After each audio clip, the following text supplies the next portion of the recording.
Mga ka-recap, kung gusto nyo ang mga ganitong content about time travel and sci-fi, huwag kalimutan mag-subscribe at i-like ang video na ito upang magganahan ako sa pag-upload ng mga bagong videos at sabay-sabay tayo mag-enjoy.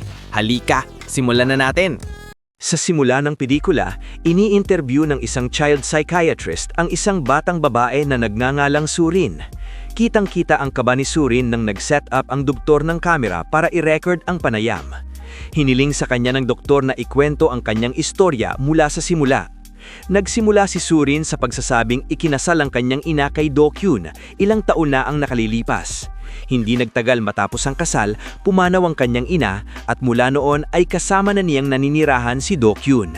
Na-assign si Do-kyun sa isang construction site sa isang malayong isla na tinatawag na Huano, kaya kinailangan nilang lumipat doon.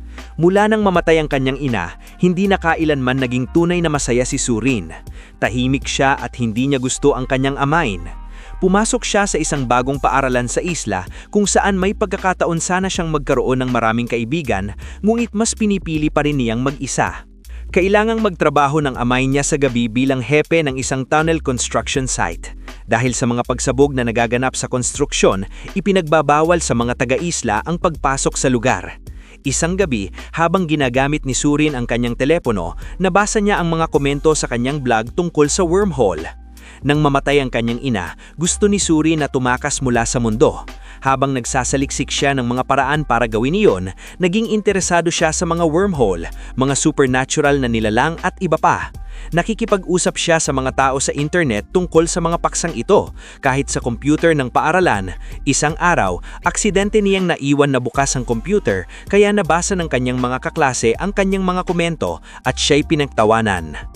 Habang pauwi, nakilala ni Surin ang isang batang lalaki na nagngangalang Sungmin na naninirahan sa isang ampunan. Nagpakilala si Sungmin at sinubukang kaibiganin si Surin, ngunit hindi siya pinansin. Kinabukasan, sa oras ng tanghalian, narinig ni Surin si Sungmin at ang kanyang mga kaibigan na pinag-uusapan ng kanyang blog tungkol sa wormhole. Sinabi ni Sungmin na nakapasok siya sa ibang dimensyon matapos niya itong basahin. Nang araw ding iyon, sinundan siya ni Sungmin pauwi. Nang tanuin siya ni Surin, sinabi niyang naniniwala siya sa lahat ng isinulat niya sa blog. Dahil sa kanilang magkaparehong interes sa mga supernatural na bagay, naging magkakaibigan ng dalawa.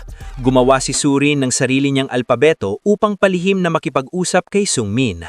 Araw-araw nila itong ginagamit para mag-iwan ng mga mensahe sa diary ni Surin. Araw-araw pagkatapos ng klase, naglilibot sila sa bayan upang maghanap ng mga multo. Sa isa sa mga paglalakbay na iyon, dinala ni Sungmin si Surin sa isang abandonadong bahay na yari sa kahoy sa gitna ng kagubatan.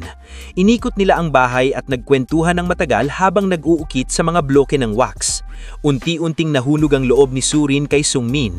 Bigla niya itong hinalikan na ikinagulat at ikinahiya ng binata. Isang araw, nadatna ni Surin si Sungmin at ang tatlo niyang kaibigan na nagpaplanong pumunta sa construction site upang panoorin ang mga pagsabog. Sumama siya sa kanila at dumaan sila sa kagubatan upang hindi makita ng mga matatanda. Nang makatawid sila sa bakod ng lugar, natakot ang isa sa mga bata at tumakbong pauwi.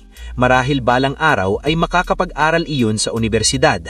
Ang apat na natira ay nagtago sa likod ng isang bangin habang naghihintay, ngunit nadispunto sila ng walang maganap na pagsabog.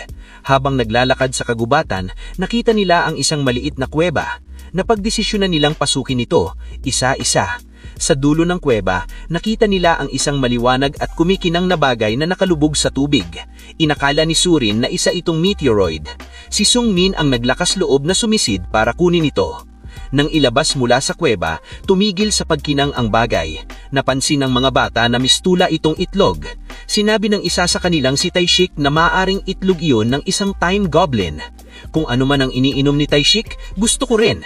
Ikinwento raw ng kanyang lolo na tuwing kabilugan ng buwan, may lumilitaw na kuweba sa bundok na tirahan ng time goblin. Kung sino man ang papasok doon ay lalabas na mas matanda. Hindi naniwala ang iba dahil hindi naman sila tumanda. Napansin ni Surin na nawawala ang kanyang hairpin na regalo ng kanyang ina. Bumalik siya sa kuweba para hanapin ito habang binabantayan ng mga lalaki ang itlog. Nakita niya ang hairpin, ngunit napansin niya rin na bumalik sa tubig ang kumikinang na itlog. Litong-lito siya, lumabas siya ng kuweba at nakita niyang basag na ang itlog at nawawala ang lahat ng kanyang mga kaibigan. Hinanap niya sila sa buong kagubatan hanggang sa dumilim. Naligaw siya sa gubat at napilitang manpalipas ng gabi doon. Kinabukasan, nagsagawa ng paghahanap ang pulisya. Si Detective Ann ang naatasang mag-imbestiga. Natagpuan ng pulisya si Surin na walang malay sa gubat, ngunit ligtas siya at buhay. Sa ospital, tinanong siya ng detective kung ano ang nangyari sa iba at ikinwento niya ang lahat tungkol sa kuweba at sa kumikinang na itog. Hindi naniwala ang detective at ang mga matatanda sa kanyang kwento. Dinala pa niya sila sa kagubatan upang ipakita ang kuweba, ngunit hindi na nila itong makita. Natarabang naglaho matapos ang gabi ng kabilugan ng buwan. Pagkaraan, nabalitaan ng detective na natagpuan na ang bangkay ng isa sa mga nawawalang bata, si Jai Wook, na nakapaon sa ilalim ng lupa sa isang dalampasigan na 20 kilometro ang layo mula sa bayan.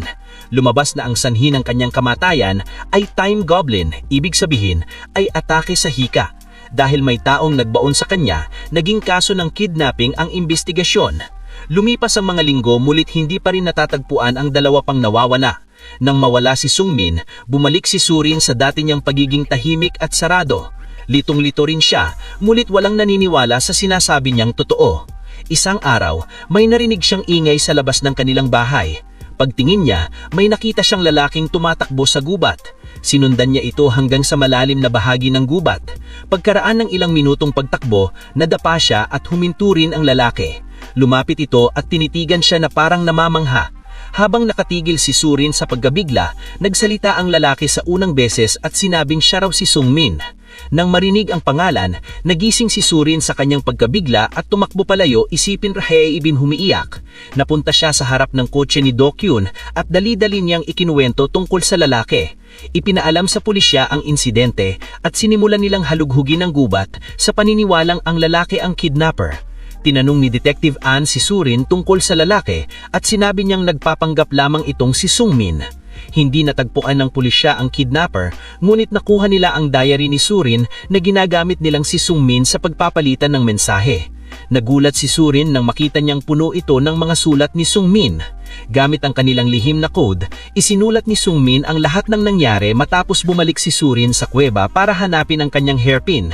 Naging mausigurisi ang mga lalaki kung ano ang laman ng itlog, kaya binasag ni Sungmin ang itlog nang hindi hinihintay si Surin. Sa kanilang pagkadismaya, wala palang laman ng itlog. Nang hindi agad bumalik si Surin, pumasok si Sungmin sa kuweba at nakita niyang parang nagyelo siya sa kinatatayuan. Sinubukan niyang kausapin at galawin si Surin, ngunit walang reaksyon. Maya-maya, napansin niya na may patak ng tubig na nakalulutang sa hangin. Lumabas siya ng kuweba at tumingalaw at nakita niyang pati na ang mga ibon ay nakapinig sa himpapawid. Bumalik sila sa bayan at nakita nilang pati na ang lahat ng tao, kabilang na ang kanilang mga pamilya, ay nakahinto sa oras. Doon nila napagtanto na ang oras ay huminto para sa lahat maliban sa kanilang tatlo, kaya kailangan nilang gawin ang kahit ano. Sa unang mga daya, pakiramdam nila ay nasa tuktok ng mundo. Kumakain at inumin nila ang kahit ano, natutulog kung kailan nila gusto at naglalaro buong araw. Makalipas ang halos isang buwan, nagsawa sila at pinasiyang lisanin ng isla at pumunta sa ibang lungsod upang alamin kung sila nga ba ang langang taong nakakagalaw. Ngunit nasira ang plano nila nang mapansin nilang huminto rin ang daloy ng tubig sa dagat na nangangahulugan lulubog ang bangka. Bumalik sa kasalukuyan, napagtanto ni Surin na ang lalaking nakita niya sa gubat ay si Sungmin nga. Huminto siya sa pagbabasa dahil ang pinakamahalaga ngayon ay mailayo muna ang pulisya mula kay Sungmin. Kung matatagpuan nila siya, tiyak na aarestuhin siya bilang kidnapper. Kaya sinabi ni Surin na nagsisinungaling siya tungkol sa pagkakita ng isang tao sa kagubatan. Naniniwala ang pulisya sa kanya at ipinagpatuloy niya ang pagbabasa ng journal. Pagkalipas ng maraming buwan, nagsimulang manirahan ang mga lalaki sa loob ng isang mall. Unti-unting lumalala ang kalusugan ni Jai Wook dahil may hika siya at tumigil sa paggana ang kanyang inhaler. Isang gabi, siya ang nasakal at dahan-dahang pumanaw sa harap ng kanyang mga kaibigan. Labis na nagluksa sina Sungmin at Tae-shik. May mabigat na damdamin, inilibing nila ang bangkay ng kanilang kaibigan sa ilalim ng lupa sa isang malapit na dalampasigan. Pagkatapos mamatay, ang katawan ni Jai Wook ay huminto rin sa oras tulad ng iba. Lumipas ang 5 taon, ngunit nanatiling ganun pa rin ang mundo. Lumaki na ang mga lalaki at naging mga binatilyo. Kahit matagal na silang namumuhay sa paghihiwalay, umaasa pa rin sila na balang araw ay babalik sa normal ang mundo. Naniniwala si Sung Min na kapag umabot sila ng edad na 20, muling aandar ang oras. Kumuha sila ng kaunting pera mula sa lahat upang maging mayaman kapag dumating ang panahong iyon. Mulit kahit mag-20 na sila, walang nagbago. Unti-unti silang nawalan ng pag-asa at nagsimulang manirahan sa isang kahoy na bahay sa kagubatan.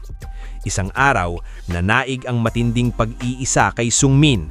Sa isang esenang parang hinango sa My COVID Diaries, sumigaw siya at humiyaw na sana'y tumigil na ang lahat. Nasaksihan ito ni Tae-shik mula sa malayo at tuluyan siyang nawalan ng pag-asa. Pagkalipas ng ilang araw, napansin ni Sung Min na nagbabago ang hugis ng buwan, na nangangahulugang malapit nang magpatuloy ang takbo ng mundo. Hinanap niya si Tae-shik, ngunit hindi niya ito makita kahit saan. Hinaluhog niya ang buong isla hanggang sa makarating siya sa huling bangin. Doon, nakita niya ang mga damit ni Tae-shik sa lupa at napagtantong tumalon ng kanyang kaibigan sa tubig. Bilang huling paraan, tumalon din siya kasunod ni Tae-shik, ngunit sa mismong sandaling iyon, muling umandar ang mundo. Umahon siya sa tubig at namangha sa muling gumagalaw na kalikasan. Matapos basahin ang journal, tumakbo si Surin patungo sa kahoy na bahay at sa wakas ay nakita niya ang kanyang kaibigan. Napagdesisyonan nilang ibahagi ang kanilang kwento sa mundo kahit hindi sila sigurado kung may maniniwala. Samantala, ipinakita ng CCTV footage sa pulisya na si Sung Min ay nasa kagubatan. Inakala nilang siya ang kidnapper. Isang gabi, pumunta si Sung Min sa silid ni Surin upang humingi ng emosyonal na suporta. Dahil matagal na siyang namuhay mag-isa, natatakot siya na baka masaktan niya ang sarili upang mawala ang sakit na nararamdaman. Kinabukasan, dumating ang mga magulang ni Tae-shik sa construction site at sinisi si Dokyeon sa pagkawala ng kanilang anak. Naniniwala silang napatay ng pagsabog sa lugar ang kanilang anak at gumagawa lamang ng kwento si Surin upang ipagtanggol ang kanyang aman. Samantala, pumunta sina Surin at Sung Min sa ampunang tinirahan noon ni Sung Min. Ipinaliwanag niya ang lahat sa tagapamahala at lumabas upang tawagin si Sung Min. Ngulit sa mismong sandaling iyon, kinaladkar siya palayo ng kanyang ama. Nilapitan ni Sung Min ang tagapamahala na itinuturing niyang parang ina at ikinwento niya ang lahat ng ginawa niya noong bata pa siya. Nabigla ang babae, ngulit hindi pa rin siya naniwala. Kinulong ni Dokyeon si Surin sa kanyang silid sa gabi, ngulit pumasok si Sung Min sa likod na binto at pinalaya siya. Magkasama silang tumakbo sa bahay upang pag-isipan ng kanilang susunod na gagawin. Naalala ni Surin na may nakita siyang pangalawang itlog sa kuweba. Iminuhangsil niya na gamitin niya iyon at bumalik bilang isang adulto upang patunayan sa iba na inosente si Sung Min. Ngulit tutul si Sung Min sa ideyang iyon dahil alam niya kung gaano kahirap mamuhay sa matinding pag-iisa. Mas pipiliin pa niyang matawag na kidnapper kaysa hayaang maranasan ni Surin ang mga naranasan niya sa mga nagdaang taon. Napansin ni Dokyeon na nawawalan ng kanyang anak at napagtantong pumunta siya sa kahoy na bahay matapos makita ang larawan nila ni Sung Min sa telepono ni Surin. Pumunta siya doon sa gabi, inatake niya si Sung Min at sinubukang iuwi siya ang kanyang anak. Ngulit pinatumba niya si Sung Min at tumakas silang dalawa. Kinabukasan, inimbestigahan ng pulisya ang kahoy na bahay at naniniwalang minamanipula ng kidnapper si Surin na paniniwalaang siya ang Sung Min. Lumabas sa balita sa TV ang pagkawala ni Surin kaya't natuntun agad ng pulisya si Sung Min at Surin. Nagkaroon ng habulan sa kanila at ng pulisya hanggang sa kusang sumuko si Surin upang iligtas si Sung Min. Bago sila maghiwalay, hiniling niya kay Sung Min na magkita sila sa kuweba. Sinubukan ni Detective Ann na ipaintindi sa Surin na nagsisinungaling ang kidnapper, ngunit hindi siya naniwala. Nagkunwari siyang pupunta sa banyo at tumakas patungo sa kuweba. Inilabas niya ang kumikinang na itlog at ibinigay kay Sung Min, ngunit tumanggi siyang ibalik iyon sa kanya dahil hindi niya gustong gamitin niya iyon. Handa nang sumuko si Sung Min at akumin ang sisi sa pagkamatay ng kanyang mga kaibigan. Tumakbo siya papasok sa kagubatan habang sinusundan siya ni Surin. Kasabay nito, dumating ang pulisya at hinabol sila. Huminto sila sa gilid ng isang bangin. Hinawakan ng isang pulis si Sungmin at sa proseso ay natulak si Surin pababa ng bangin. Tinulungan siya ng detective, ngunit pareho silang napabitin sa gilid ng bangin. Sinubukan ni Sungmin na iligtas sila, ngunit bago pa niya gawin iyon ay pareho silang nahulog sa bangin. Bilang huling paraan, tumalon siya muli at pinigilan ang oras. Nang magising si Surin makalipas ang ilang segundo, nasa dalampasigan na siya kasama ang detective.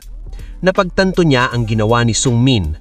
Kahit sandali lamang iyon para sa kanya, para kay Sungmin, dekada na naman iyon. Pagkatapos nito, idinala na siya uli sa bahay. Habang naghahapunan, humingi siya ng paumanhin sa kanyang ama sa lahat ng ginawa niya at sa unang pagkakataon ay tinawag niya siyang tatay. Dumating ang detective upang magtanong kung paano sila nakaligtas sa pagkahulog. Hindi sumagot si Surin, mulit na pagtanto ng detective na totoo ang sinasabi niya mula sa umpisa. Iminuhangsil ng detective na magbigay siya ng maling pahayag sa media at sabihing minamanipuma ng kidnapper si Surin. Sa ganitong paraan, mapapatunayang mali ang mga taong nag-aakusa sa kanya ng pagkamatay ng kanyang mga kaibigan, gayon din ang kidnapper. Natapos na sa wakas si Surin sa pagkukwento ng kanyang istorya sa psychiatrist. Namangha ang psychiatrist matapos marinig ang lahat at nais niyang magsulat ng libro tungkol dito. Pagkalipas ng ilang buwan, lilipat na si Surin sa ibang lungsod for high school. Bago siya umalis, nakipagkita siya sa psychiatrist na ibinigay sa kanya ang librong nailathala na. Talagang wala ng doctor-patient confidentiality. Habang papunta siya sa ferry, nakita ni Surin si Sungmin sa bintana ng sasakyan at tumakbo siya upang salubungin ito, ngulit wala siyang nadatnan. Makalipas ang ilang sandali, nagkita rin sila sa dalumhang. Nagtatapos ang pelikula habang nagtititigan sila. Mag-subscribe para sa mas marami pang ganitong video. I-on ang notifications at mag-like upang masuportahan ang channel. Salamat sa panunood. Sana nag-enjoy kayo mga ka-recap. Anong masasabi niyo sa movie natin ngayon? Mag-iwan ng komento sa baba. At huwag kalimutang mag-subscribe sa ating channel para sa mga new updates at uploads. Kita-kits sa susunod na kwento. Salamat at mag-iingat tayong lahat.